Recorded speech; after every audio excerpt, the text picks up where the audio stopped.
민주당 이재명 대표가 정부의 이런 강제징용 배상 방안에 대해 제3자 뇌물죄가 아니냐며 날을 세웠습니다. 성남FC 의혹으로 같은 혐의를 받는 것을 빗댄 말인데 이에 여당은 자신의 의혹부터 직접 해명하라며 맞불을 놨습니다. 박기환 기자가 취재했습니다.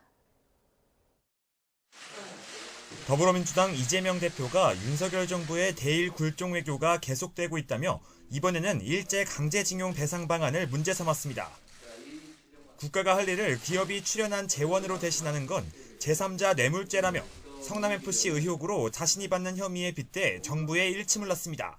국가가 할 일을 대신하라고 출연을 요구하면 이게 지금 검찰이 억지를 쓰는 제3자 뇌물죄 아닙니까?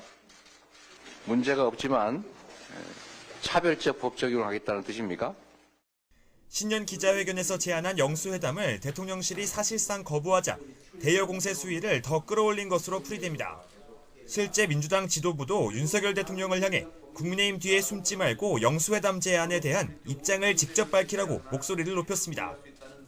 반면 국민의힘은 영수회담 제안도 이 대표 사법 처리에 대한 시선 돌리기, 딴청 피우기에 불과하다며 자신을 둘러싼 숱한 의혹부터 해명하라고 압박했습니다. 특히 방탄은 민주당 자멸의 길이라며 민주당 내 비명계를 자극했습니다. 이목을 딴 데 돌리기 위해서 저러는가 싶기도 하고 국민들이 지금 가장 궁금해하는 것은 이재명 대표를 둘러싼 숱한 의혹들에 대한 이재명 대표의 자세한 입장 표명입니다. 실제 민주당 일각에선 실현 가능성 없는 영수회담 제안에 대해 회의적인 목소리도 나오고 있습니다.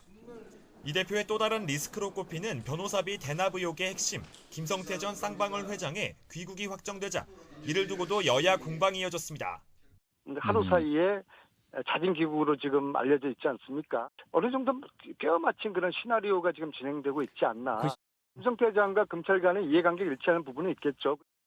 검찰과 조폭의 합의 운운하는 것은 사류 소설 애독자나 가짜뉴스 공장장이나 할 수 있는 발언일 뿐입니다.